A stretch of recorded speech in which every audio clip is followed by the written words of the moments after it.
नमस्कार, स्वागत करती हूँ आपका और मेरा दोनों का यूट्यूब चैनल। आशा करती हूँ आप सब बहुत अच्छे होंगे, स्वस्थ होंगे, आपकी मनोकामना ज़रूर भगवती पूरी करेंगी। इस आशा के साथ आज का वीडियो मैं स्टार्ट करने वाली हूँ। आप ये तो जान लीजिए कि जय माता दी ज़रूर लिखिए, राधे-राधे ज़रूर लिखिए, जो भी भगवान को आप मानते हैं। कमेंट बॉक्स पर उनका नाम लिखिए, कम से कम इसी बहाने आपके हाथों से टाइपिंग तो हो जाएगी और आप कुछ न कुछ पुण्य ज़रूर कर लेंगे, नेगेटिविटी थोड़ी तो दूर हो जाएगी। ज़रूर देखिए और लिखिए।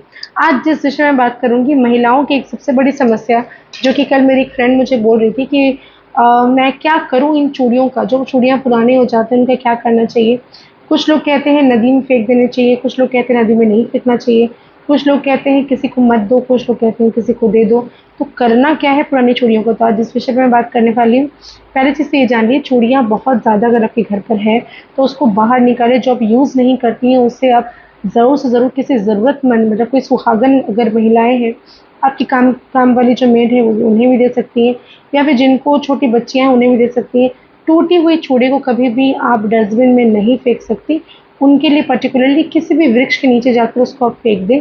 इसके अलावा आपको शाम के समय चूड़ियाँ नहीं फेंकनी है, टूटी हुई चूड़ियाँ आपको नहीं पहननी चाहिए। चूड़ियों का आप उपयोग कर सकते हैं किसी भी तरह से शोपीस वगैरह बनाने के लिए, पुरानी चूड़ियों का यूज़ कर सकते हैं। किसी भी तरह से आपको पेड़ पर भी पुरानी चूड़ियाँ नहीं बाँधनी चाहिए, चाहे वो पीपल का पेड़ हो, चाहे वो नीम का पेड़ हो, पुरानी चूड़ियाँ लेकर आप वहाँ नहीं बाँध सकते। उन चूड़ियों को इकट्ठा करके आप किसी ज़रूरतमंद, जो आपको लगता है कि सुहागन है, उसके पास नहीं है, उसे दे सकती हैं। लोहे की चूड़ियों का महत्व हमारे हिंदू धर्म में बिल्कुल नहीं है।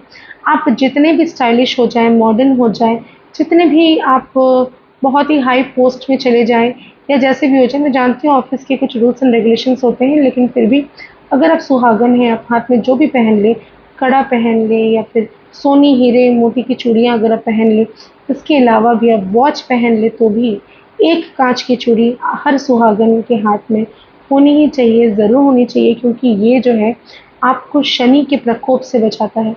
कई सारे लोग ये नहीं जानते, यूट्रस से रिलेटेड कोई समस्या चल रही है और आप अगर चूड़ियाँ पहनते हैं ना हाथों में, तो वो एक्सरसाइज़ होता है, आपके हाथ हिला-डुला करते हैं और नर्व्स में जाकर वो एक एक्सरसाइज़ के तौर पर रहता है, उससे आपके नर्व के प्रॉब्लम सही होते हैं, यूट्रस से रिलेटेड प्रॉब्लम सही होते हैं। चूड़ियाँ पहनना हमारे हिंदू धर्म में बहुत ज़्यादा महत्व दिया गया है, इससे आपकी सुहाग बहुत आयु में वृद्धि होती है, आपके हस्बैंड की तरक्की होती है। चूड़ियाँ पहनने से आपकी लाइफ में बहुत सारे ग्रह सही हो जाते हैं। शनि, राहु, केतु का प्रकोप आपकी लाइफ से कम होने लगता है। काँच की ही चूड़ियों का महत्व बहुत ज़्यादा है, लोहा नहीं पहनना चाहिए। ज़्यादा से ज़्यादा स्टाइल के चक्कर में मेटल वाली चूड़ियाँ लोग पहन लेते हैं बहुत दिनों तक। अगर आपको किसी ऑकेशन में जाना है तो आप थोड़ी देर के लिए पहन लेते हैं, वो ठीक है, लेकिन हमेशा पहन के रहना मेटल्स की चूड़ियाँ बिल्कुल सही नहीं मानी जाती। काँच की चूड़ियों का अलग ही महत्व होता है। इसके अलावा आप किसी भी तरह से गले में सोने का चेन ज़रूर पहनिए।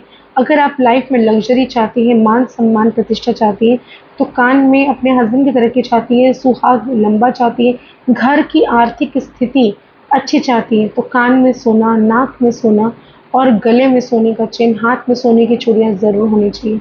अगर आपके पास पैसे नहीं हैं या संभव नहीं, तो कम से कम सोने-चांदी की लेकर आप उसमें सोने के पानी चढ़ाकर गोल्डन कलर करवा के उसको ज़रूर पहनिए। इससे लाइफ में लग्ज़री कम्फ़र्ट आता है, आपके सुहाग जो है उसकी तरक्की होती है, आपको किसी भी तरह की आर्थिक स्थिति का सामना बहुत ज़्यादा दिनों तक नहीं करना पड़ सकता। तो इन चीज़ों का ख़ास ख्याल रखें। कुछ-कुछ लेडीज़ को मैंने देखा है कि वो पहनती ही नहीं। मैम मेरे कान में बहुत ज़्यादा इरिटेटिंग लगता है, ना আমার নাকটা অনেক চুলকায়, আমার গলাতে एलर्जी हो जाए। मतलब बंगाली में ऐसे लोग कहते हैं कि एलर्जी हो जाता है या कुछ भी। तो ये चीज़ सही नहीं है, एलर्जी हो जाता है, ठीक है, अच्छी बात है।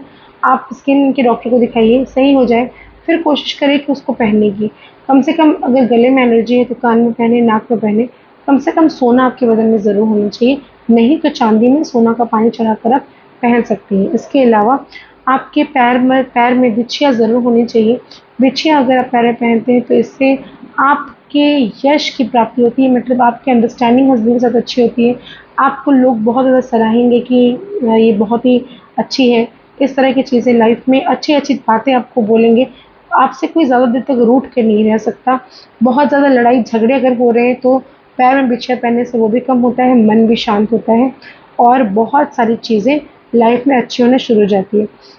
कभी भी काली चूड़ियाँ हाथ में नहीं पहने, ये आपका सुहाग खराब करता है, आपकी लाइफ में ऑब्स्टिकल्स लेकर आता है, परेशानियों को बढ़ाता है।